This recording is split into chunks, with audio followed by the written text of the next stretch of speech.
పోరాటాల పురిటిగడ్డ, ఉద్యమానికి ఊపిరిలూదే గడ్డ. ఉమ్మడి కరీంనగర్ జిల్లా, ప్రస్తుతం పెద్దపల్లి జిల్లా మారుమూల గ్రామం బందంపల్లిలోని ఓ నిరుపేద రైతు కుటుంబంలో జన్మించాడు ఆయన. అప్పుడు ఆ సాధారణ రైతుకి తెలియలేదు, తన కొడుకు దేశానికే ఉత్తమ ఇంజనీర్లను, డాక్టర్లను, లాయర్లను, సైంటిస్టులను, మేటి నాయకులను తయారు చేసే విద్యావేత్త అవుతాడని. సమాజమే దేవాలయం అని నమ్మి తన వంతుగా ఎందరో మేధావులను సృష్టించాడు ఆయన. ఎక్కడో మారుమూల గ్రామాన పుట్టి విద్యావేత్తగా, మేధావిగా, విద్యాసంస్థల అధినేతగా తెలంగాణ గడ్డకే గర్వంగా నిలిచారు మల్క కొమరయ్య. సాధారణ రైతుగా పుట్టి అసాధారణ విద్యావేత్తగా కొమరయ్య ఎదిగిన తీరు అసామాన్యం, అందరికీ ఆదర్శనీయం.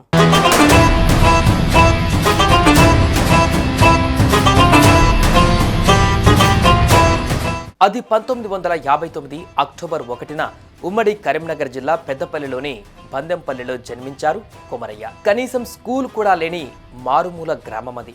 స్కూల్కి వెళ్ళాలంటే 3 కిలోమీటర్లు వెళ్ళాలి. దీంతో చాలా మంది చదువుకి దూరం అయ్యేవారు. సైకిల్ కూడా లేని కొమరయ్య మాత్రం అంత దూరం నడిచే వెళ్ళి వచ్చేవాడట. నా చిన్నప్పటి నుంచే నార్మల్ లైఫ్, ఫార్మర్ గా ఫ్యామిలీ నుంచి వచ్చాం కాబట్టి చిన్నప్పుడు గవర్నమెంట్ స్కూల్లో మా స్కూల్లో చదివాము. బట్టి అగ్రికల్చర్ వర్క్ కూడా చేసేవాళ్ళం హాలిడేస్ లో, లేకుంటే మార్నింగ్ నైట్ లో అగ్రికల్చర్ వర్క్ చేసి. ఆర్థిక పరిస్థితి అంటే అగ్రికల్చర్ ల్యాండ్స్ ఉండేవి.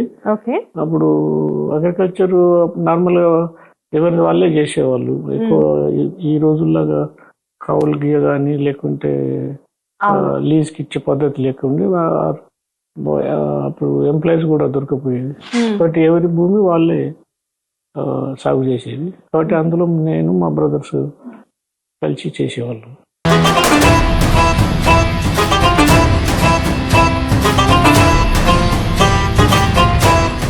ఇదొక్కటి చాలు, చదువు అంటే ఆయనకి ఎంత ఇష్టమో, విద్య కోసం ఎంత కష్టపడ్డాడో తెలుస్తోంది. అలాగే ఎన్నో ఆర్థిక కష్టాలను ఎదుర్కొని అప్పన్నపేటలో 10th, కరీంనగర్లో ఇంటర్ పూర్తి చేశారు.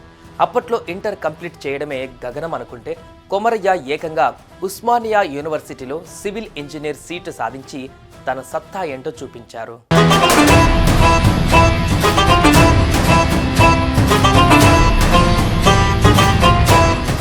సివిల్ ఇంజనీరింగ్ అంటే కోటికో నూటికో ఒక్కరో ఇద్దరో సాధ్యమయ్యే రోజులలో అత్యుత్తమ విద్యార్థిగా పేరు తెచ్చుకున్న కొమరయ్య ఉస్మానియా యూనివర్సిటీ విద్యార్థి సంఘానికి జనరల్ సెక్రటరీగా ఎన్నికై తనలోని లీడర్షిప్ క్వాలిటీస్ని ఆనాడే చాటి చెప్పారు.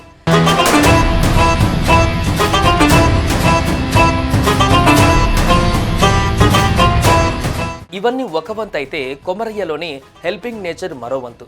పేదలకు నాణ్యమైన వైద్యం ఉచితంగా అందించేందుకు వాళ్ళ బస్తీలలోనే మెడికల్ క్యాంపులు ఏర్పాటు చేస్తూ వైద్య సేవలు అందిస్తున్నారు.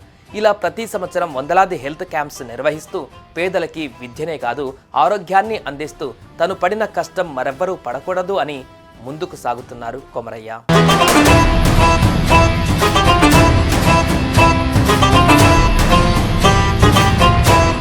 అంతేకాదు లక్షలాది మొక్కలు నాటుతూ తెలంగాణ పర్యావరణ పరిరక్షణకు కృషి చేస్తున్నారు కొమరయ్య. DRDO టెక్నాలజీతో ఎకో భారత్ అనే ప్లాంట్ నెలకొల్పి భూమిలో తేలిగ్గా కలిసిపోయే డిగ్రేడబుల్ కవర్స్ తయారు చేస్తున్నారు.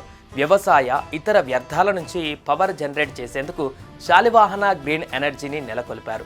ఎలాంటి లాభాపేక్ష ఆశించకుండా తెలంగాణని ప్లాస్టిక్ భూతం నుండి కాపాడేందుకు తన వంతు కృషి చేస్తున్నారు కొమరయ్య.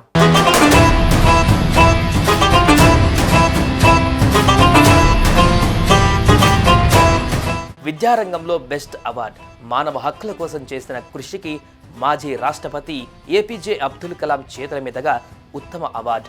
ఇవి అవార్డుల కోసం పాకులాడని ఆయన కృషికి మచ్చు తునకలే. తెలంగాణ ఉద్యమంలోనూ చెరగని ముద్ర వేసుకున్న కొమరయ్య నికార్సైన తెలంగాణ వ్యక్తిగా తెలంగాణ కోసం పోరాడారు. ప్రజా యుద్ధ నౌక గద్దర్ లాంటి వారే కొమరన్న లాంటి వాళ్ళు మన తెలంగాణలో ఉండటం అదృష్టం అనేవారంటే తెలంగాణ ఉద్యమంలో ఆయన పాత్ర ఏంటో అర్థమవుతుంది.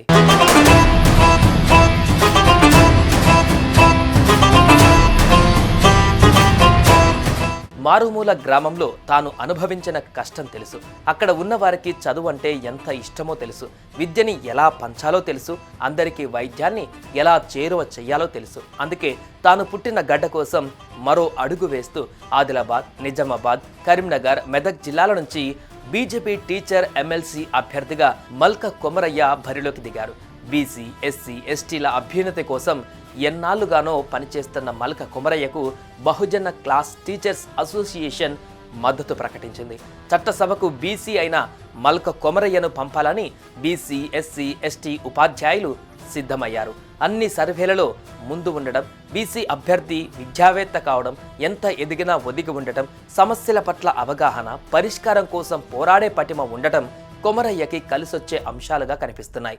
రాజకీయాలకు అతీతంగా మల్క కొమరయ్య గెలుపు కోసం అన్ని సంఘాలు, వర్గాలు ఏకతాటిపైకి వస్తున్నాయి. ఇదే గనక జరిగితే చట్టసభలో పడే ఆయన అడుగు ఎన్నో పెనుమార్పులకు కారణం కావచ్చు. 1000 కిలోమీటర్ల ప్రయాణమైన ఒక్క అడుగుతోనే మొదలవుతుంది.